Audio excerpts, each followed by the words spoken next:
On fuit la ville, on fuit le capitalisme et tout ce qui va mal en fait dans ce monde moderne. Et après, je le laisse juste au soleil comme ça. Ok, ça sèche. Salut, moi c'est Laura et elle c'est Emma. On a tous un moment dans la vie où on cherche à donner du sens à ce que l'on fait. Pour nous, c'est maintenant. Alors, on a décidé de vendre toutes nos affaires pour partir à l'aventure à travers l'Europe. Avec notre van, Joseph. Passionné de photos et de vidéos, notre objectif est de documenter nos aventures. Un peu comme un carnet de voyage. Une fois notre van aménagé pour être 100% autonome, c'est le grand départ.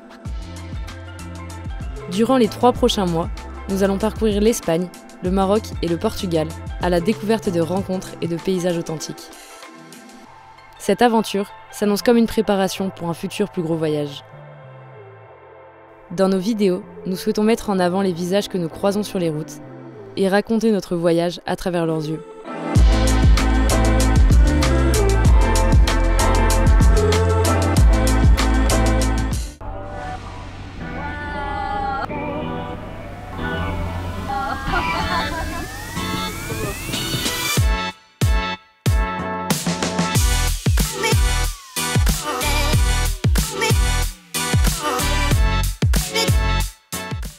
Là on est arrivé en Andalousie, ça fait 3 soirs où on dort à proximité de la mer. Les paysages sont juste fous. Là il nous reste encore une bonne grosse semaine avant de prendre le ferry pour aller au Maroc. Là on espère bien visiter d'abord en premier donc toute la côte. Le seul petit problème ici c'est que c'est une réserve naturelle, du coup les vannes on peut se faire virer assez facilement. Mais du coup pour l'instant c'est très bien passé, on essaye de pas se mettre trop proche de la mer pour avoir moins de problèmes. Je pense qu'en ce moment on peut dire pour résumer que des belles rencontres, des beaux paysages qu'on n'a jamais vus avant. Un peu l'impression d'être hors du temps ici. On va sur un nouveau spot, pas très loin d'ici, genre à peu près à 1 heure de route dans les montagnes. Il faut d'abord qu'on se fournisse en eau, on a vu qu'il y avait un petit robinet là en plein milieu du vide, je sais même pas comment ça s'appelle. En plein milieu des montagnes, il y a un petit truc pour qu'on aille se refaire en eau. New spots. New spot. C'est que je filme. T'es pas cool. Tu fais des gigas en plus.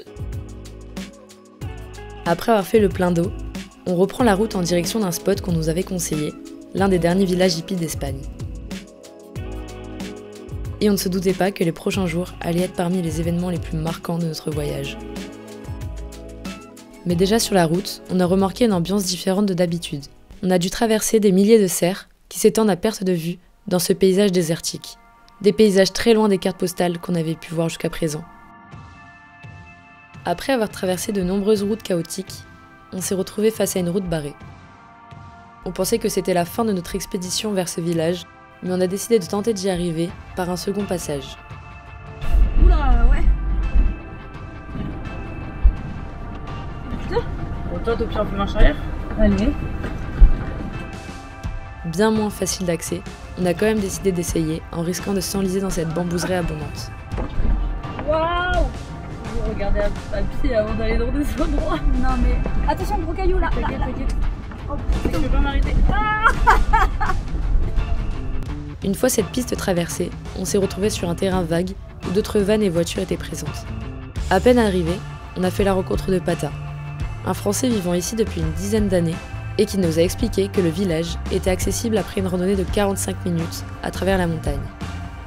Mais il était déjà tard, alors on a décidé de rester dormir sur le terrain avant d'attendre le lendemain pour rejoindre le village.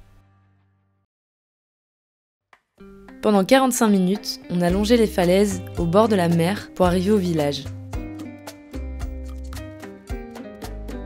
Au beau milieu de l'Andalousie, connu pour son climat aride, on a découvert un oasis sorti de nulle part. En fait, ce village autonome est vraiment étonnant. On remarque directement la différence avec les villes d'aujourd'hui. Ici, les règles sont écrites à l'entrée du village et consistent à respecter la nature.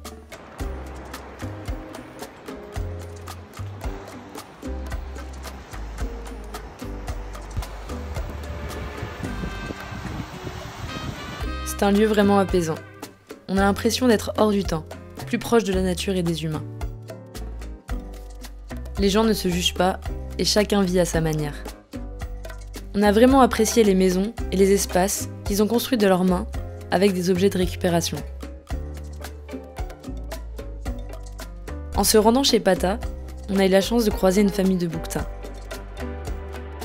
Ici, le village est tellement calme que les animaux sauvages le traversent. Et pour en découvrir plus sur ce village, on a rejoint Pata dans sa grotte pour l'interviewer. Salut, moi je m'appelle Pata, je suis pas du tout à l'aise devant une caméra.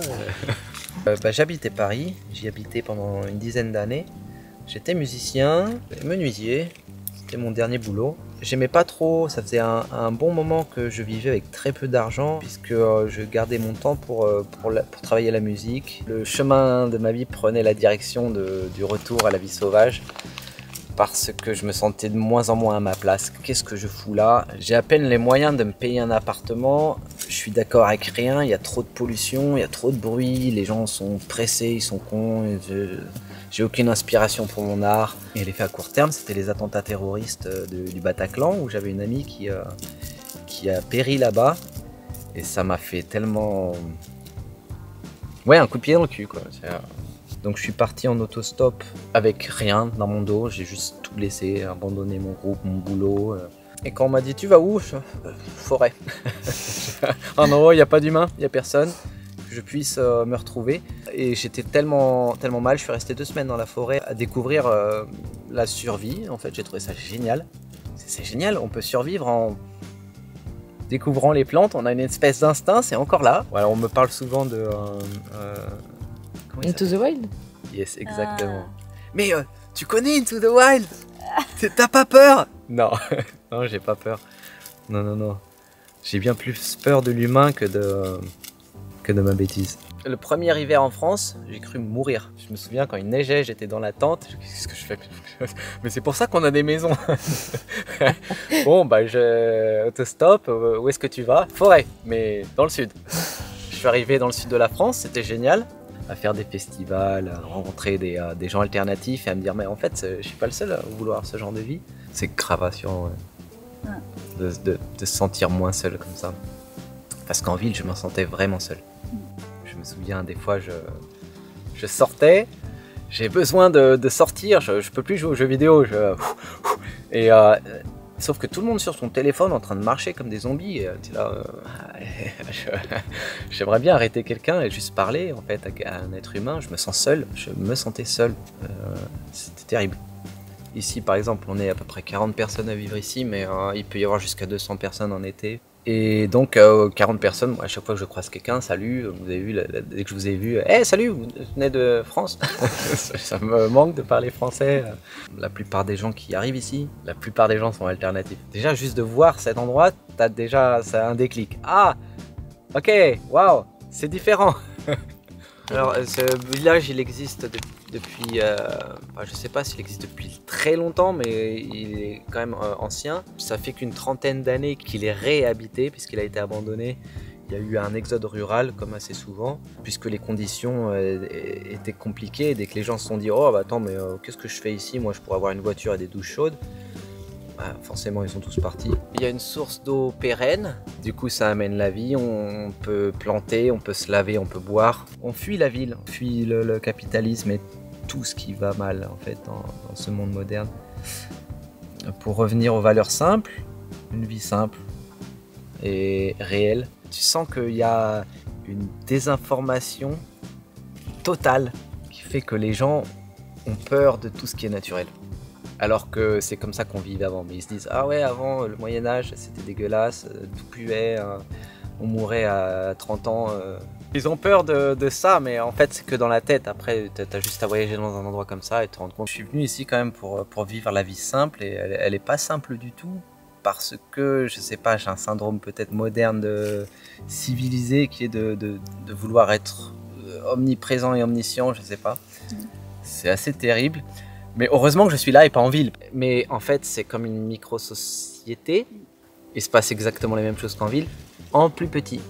C'est pour ça que je dis, j'aime pas trop le fait que ça se modernise ici, parce qu'on sort un peu de l'anarchisme. C'est que je suis pas venu ici pour faire de la politique, mais que d'une manière ou d'une autre, tu te retrouves imbriqué dans le truc. Voilà. Après, si j'ai compris, il y a un micmac qui font qu'ils peuvent pas venir nous déloger. Pour le moment, ça fait une trentaine d'années qu'ils peuvent pas venir nous déloger. Et il y a de plus en plus de monde, donc je pense aussi que c'est ça qui fait que les anciens deviennent limite agressifs aux nouveaux, pour pas qu'il y ait plus d'habitations. Et du coup, on arrive sur cette politique biaisée où t'en as qui vont défendre leurs propres intérêts et au final, c'est pas intéressant parce que t'as pas envie de te battre de nouveau pour avoir le droit de vivre de manière naturelle et simple. Ouais, j'ai un petit pécule puisque j'ai gardé de l'argent de côté de mes derniers boulots puisque déjà à Paris, j'étais pauvre en fait. Tout mon argent, il partait dans l'appart. Et ensuite, il fallait que je me démerde pour trouver à manger. Donc recyclage, chercher dans les poubelles, fin de marché. Puisque le supermarché, il jette énormément de nourriture. Il faut aller recycler, c'est un acte en soi. On ne donne pas l'argent à l'industrie qui va détruire la planète pour produire. On récupère ce qui a déjà détruit. Donc j'avais déjà cet art de la débrouille. Ensuite, je suis allé vivre en forêt pendant 2 semaines où je me suis rendu compte que c'est facile de vivre. Les 2 seuls trucs qui sont vraiment difficiles, c'est la solitude, ça c'est très dur, et l'eau. Si t'as pas d'eau, t'as soif tout le temps. Donc j'avais déjà ce savoir, je suis arrivé ici, le premier truc qui m'intéresse c'est de chercher les plantes comestibles, de découvrir les nouvelles, donc je parle à chaque personne que je croise. Pour ce qui est des soins, je vis au naturel, de manger des plantes sauvages bourrées de micro-organismes qui renforcent le système immunitaire, pareil avec les douches froides, suivre le rythme biologique, donc de se coucher dès qu'il fait nuit, c'est excellent aussi. Donc je tombe quasiment jamais malade. Avant, quand j'habitais la ville, je me rasais parce que il y a ce truc de t'es chauve, c'est moche. Donc je me rasais, j'avais vraiment un complexe, surtout vis-à-vis du regard de l'autre. Ça c'est débile quoi. J'arrive ici, j'ai plus de miroir. Ma vie change, j'accepte enfin mon image et je laissais pousser mes cheveux qui se sont naturellement transformés en dread, je les ai pas du tout faites. En regardant dans un miroir comme ça, c'est cool en fait. Clairement, dans la nature, je me sens mieux. Ici, à proprement parler, c'est compliqué parce qu'il y a le facteur humain. Comme je disais tout à l'heure, c'est un paradis. Clairement, il suffit de regarder les images, de voir la vue que j'ai ici. C'est magique, c'est magnifique. Je peux prendre le temps, j'ai pas un boss qui me hurle après, j'ai pas de réveil matin. Enfin, c'est génial. Mais je sens qu'on reproduit un peu le truc de la ville et qu'il est possible que selon l'évolution du lieu, si ça se surpopularise, ça risque de nouveau d'être oppressant.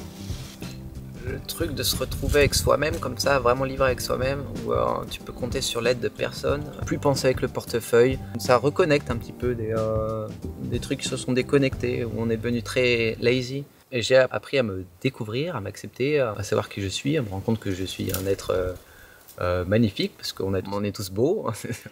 On est tous intéressants, on est tous intelligents, on a tous quelque chose à partager, à offrir. On est tous un produit de la nature. Et de vivre dans la nature, ça permet de se reconnecter à la nature et de vraiment savoir qui on est vraiment. Et là, c'est difficile de ne pas s'aimer dans ces conditions-là. Après ce superbe échange avec Pata, on reprend la direction du van, car nous avions rendez-vous le lendemain pour aller faire du recyclage. Je t'avoue qu'on ne savait pas réellement à quoi s'attendre. On a pris avec lui la direction de différentes serres pour voir ce qui se cachait dans leurs poubelles. À notre arrivée, c'était le choc. Des dizaines de kilos de fruits et légumes entassés dans des bennes ou à même le sol. Des fruits et des légumes parfaitement consommables, mais destinés à être brûlés.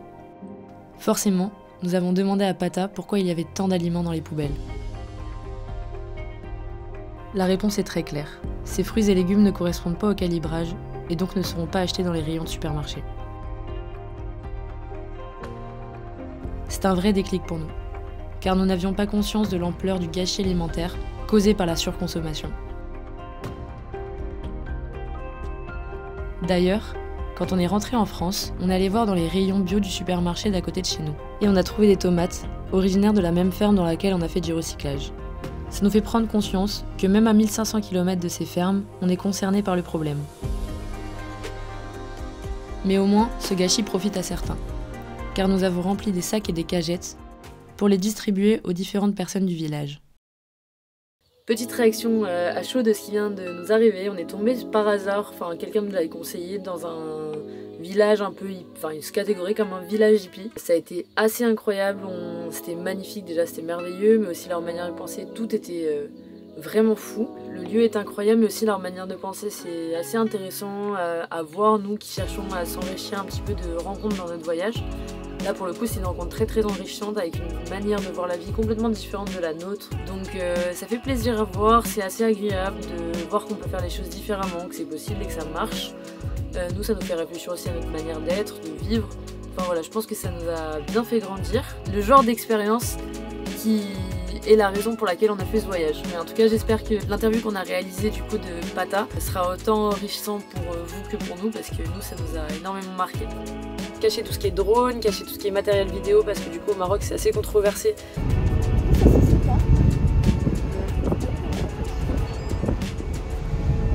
Ça y est, on est enfin arrivé au Maroc, on est trop contente. La route. Il y en a pas mal, c'est vers la région de Marrakech plutôt.